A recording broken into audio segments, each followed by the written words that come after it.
Hi everyone, I'm Ben Isaacson with Growthland, here with Mitch Estling today with Creative Planning, and we're going to talk about primarily bonus depreciation and what the new tax law has done and what changes have occurred. And Mitch, I'll let you introduce yourself, talk a little bit about creative planning. Yeah, thanks, Ben. So yeah, my name is Mitch Estling.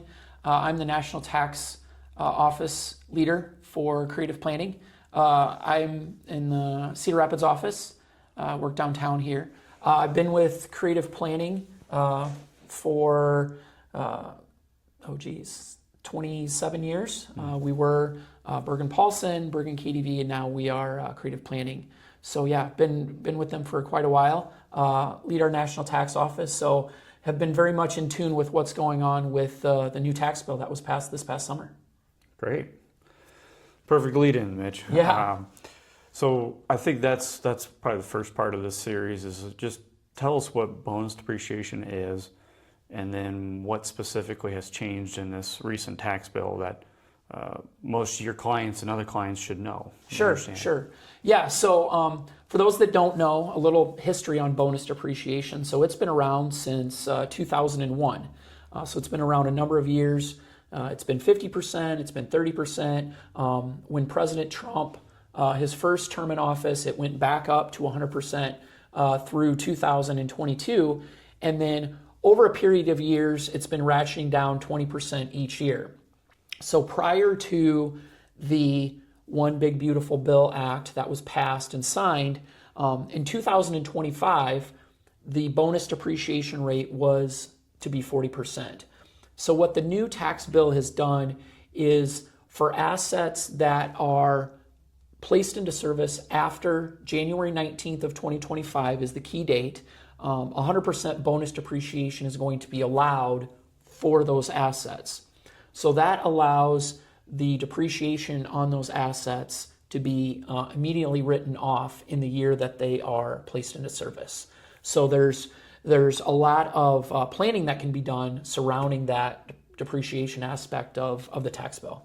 So just to put it in real terms, if I bought a tractor and it was $500,000, previously I could potentially write off 40% of that if I wanted to. Correct. And today, 2025 and going forward, I could write off 100% of that if I wanted to. That's correct. So with the way that bonus depreciation works is the default is taxpayers are going to take bonus depreciation. Meaning, in your example, Ben, yes, you acquired the tractor, placed it into service after that magical January 19th date, you would get to write off and expense all $500,000 of that cost. As you had mentioned before, taxpayers do have the ability to elect out, they call it electing out of bonus depreciation. That's where some of the nuances come into play. Yeah, okay, great. That gives us a good overview, Mitch.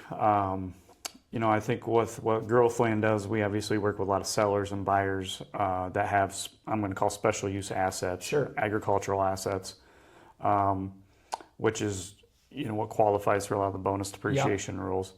We've seen a lot of sellers, that gives them some flexibility when they sell an asset. Yep. And that they didn't have before when they only had 40% depreciation. Yep. So maybe just talk a little bit about some of the flexibility you've seen this give sellers in the past, particularly on the agriculture side. Yeah. So the flexibility that's going to come around here for sellers in this 2025 year is, if you are a seller of an asset that you have taken accelerated depreciation on in the past, or if it's an asset that you've had for a number of years and maybe it's fully depreciated.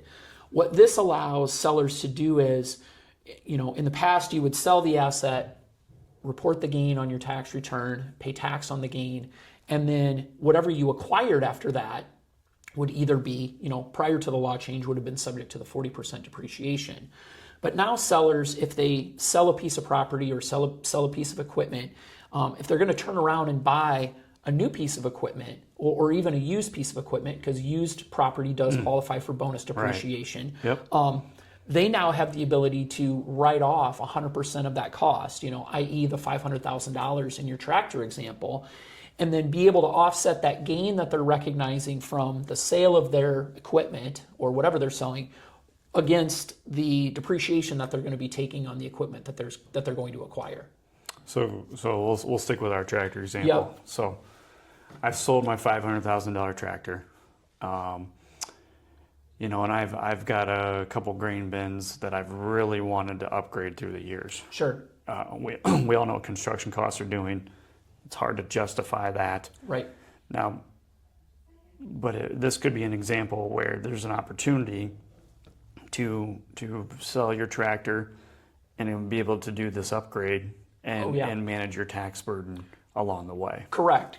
You're exactly right. In that scenario, Ben, I guess the way that we look at it from an income tax perspective is, I mentioned tax planning before. This gives taxpayers, not only in 2025, but maybe doing planning for 2026 and 2027. If this, in your grain bin example, if these bins are to the point that the taxpayer knows in a year or two, I'm going to have to replace them anyway. Right. This gives them the ability to know, okay, I know what the rules are going to be for this year and going forward. Am I better off, accelerating that upgrade or accelerating that purchase into the current year so that I can negate the tax impact from selling my tractor? So it does provide, getting back to flexibility, it does provide taxpayers and farmers with a lot of flexibility in terms of what they can do depreciation-wise, not only in 2025, but also going forward to 26 and in future years as well. Right, yeah. And this is what we saw quite a bit the last time bonus depreciation was at 100%. So yes, exactly. Tell us, it's more straightforward from the buyer side, but maybe just give us some examples there. Yeah, so from a buyer's perspective, it is a little more direct, a little more straightforward.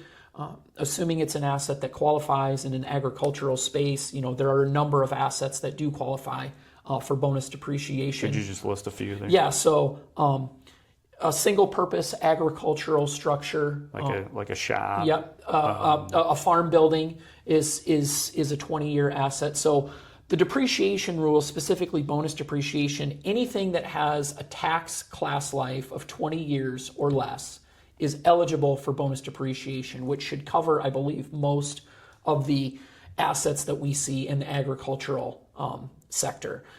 Getting back to the buyer's perspective, if it's acquired and placed into service after January 19th of 2025, they buy the asset, they can expense all of that asset in 2025, in the year that it's acquired. Getting back to the flexibility portion, now speaking from the buyer's perspective, the tax bill allows taxpayers to, just for 2025, you can either take 40% bonus depreciation, utilize the old rules. Gotcha. You could take 100% depreciation on those assets acquired after that January 19th date, or you can elect out altogether. You can not take 40% or 100% bonus depreciation. So taxpayers do have a lot of flexibility here in 2025 with what they want to do for bonus depreciation. Now in 2026, that will go away? That will go away. So in 2026, the taxpayers' options are either no bonus depreciation or 100% bonus depreciation. So yeah, 2026 is going to be all or none. Yeah, gotcha. And I guess I should clarify the all or none comment. So for tax depreciation purposes, different assets have different class lives. So how the bonus depreciation rules work is, if you have, let's say grain bins are a 7-year asset for income tax purposes for their class life. So if you have one grain bin placed into service at this location and another grain bin placed in service at another location, what the tax rules say is, because those grain bins are of the same class life for tax purposes, if you take bonus depreciation on one, you have to take bonus depreciation on the other. You can't, unfortunately, say, well, I want it on this one, but not on this one.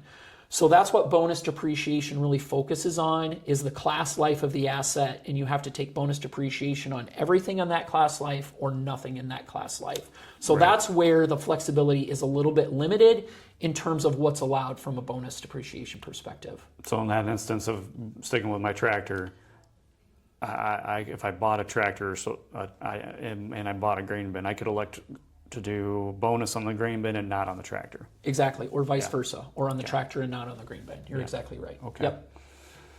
And we've seen this on the buyer's side, if it's kind of buy and sell side. If you sell something or you're selling a business or something that's got a lot of taxable Sure. gain to it, that's where we've seen buyers use this 100% bonus depreciation to manage the tax burden. And, Yep. Yeah, exactly. We were commenting before this a little bit about normally when we see these types of laws passed, it's really not until the end of the year. So there's really not the ability to, you can't unwind the clock and go back in time and structure a transaction the way that you wanted to. Now that we've got, September, October, November, December, we've got a longer runway than we have in the past to do some more, I'll just say, in-depth planning and adequate planning to figure out what's the best tax answer, not only for 2025, but is there a way to model it now that we know what the rules are going to be going forward for 26 and possibly future years as well? Yeah. So I think if you are looking at selling or buying in 2025, I would encourage you to, we've got a lot of guidance now, and typically we do not have that until November, December. Right. So think about that. Talk to your accountant. Talk to your lender. Yep. Attorney sooner than later. Correct. So, Yep. Great. All right. So moving to our third part, and our third part is, we talked about bonus depreciation on what it is, what's a new tax bill. We've talked about what we've seen a lot of sellers and buyers use it for. There's obviously pitfalls to this, and maybe you could describe what you've seen as a few pitfalls from your clients. So getting back to what I was saying earlier about the ability to kind of take all or none related to bonus depreciation, one of the pitfalls that we've seen some taxpayers fall into is generating too much or getting too much bonus depreciation. For those that aren't aware, bonus depreciation can create a taxable loss for a taxpayer. Now, that might be advisable. It might be advisable to take all of the depreciation you can.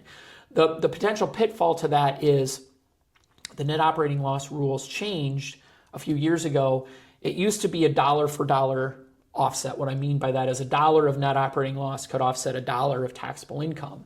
That has now changed, whereas now it's only allowed 80 cents of net operating loss can offset $1 of taxable income. So that's 20. If you carry it forward. That's if you carry forward. I should mention that there is the ability for farmers, I believe, to still carry their losses back. So that could be a potential strategy or alternative.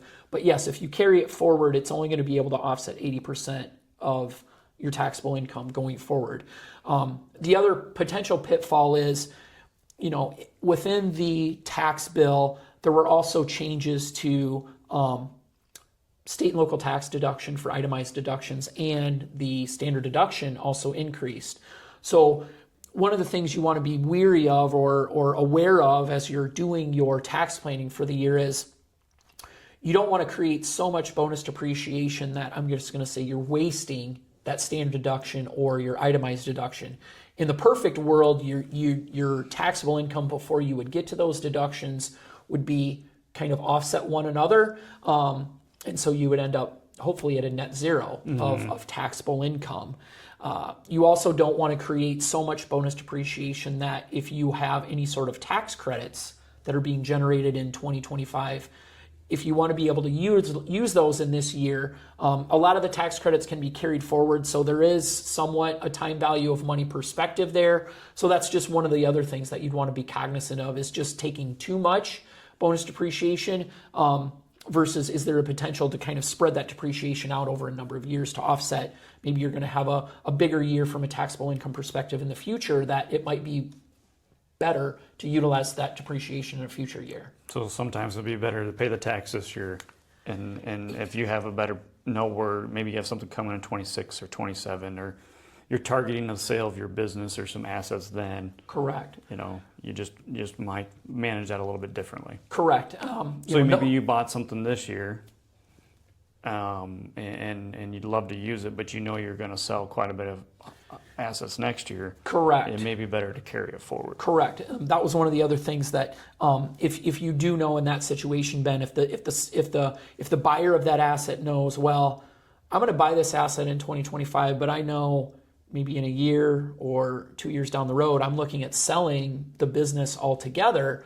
Am I better off not accelerating that and then depreciation and then having to recapture that depreciation when the business is sold, a year or two down the road?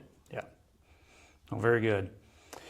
Talk to me a little bit about another pitfall, and it's perhaps something I've observed is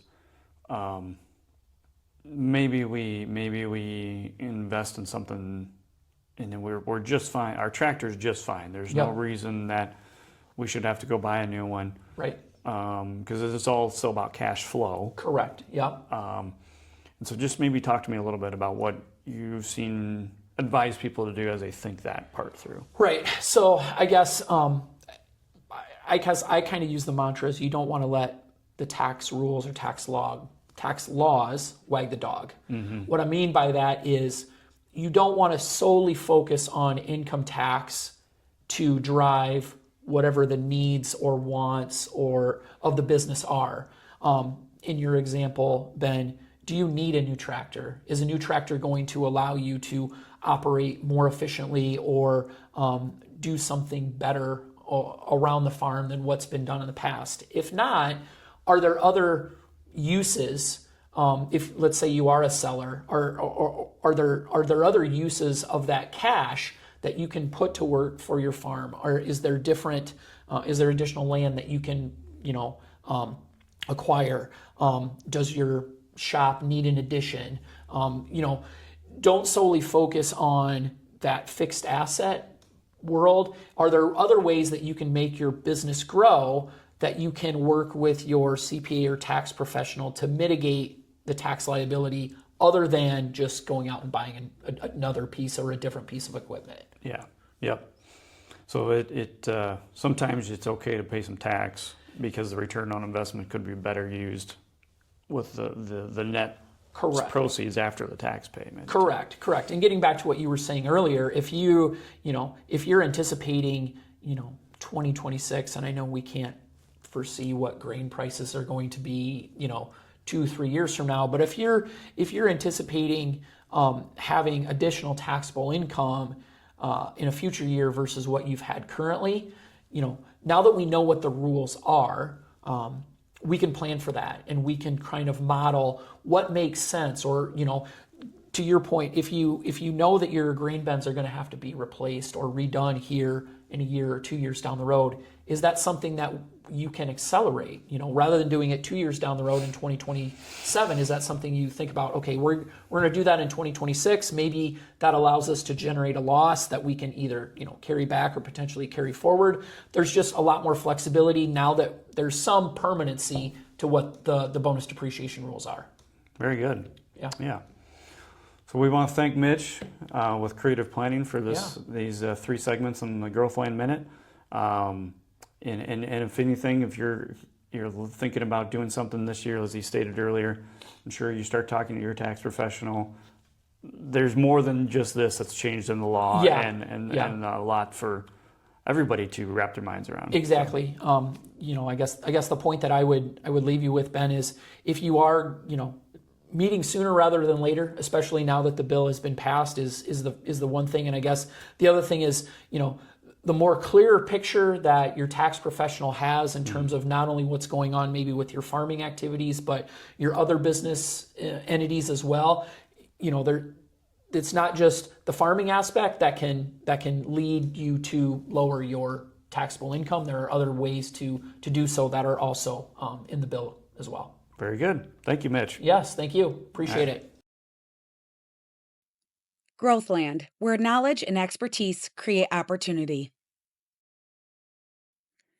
If you are looking for a trusted partner in agriculture, real estate, or farm management, contact Growthland today or visit our website at www.growthland.com.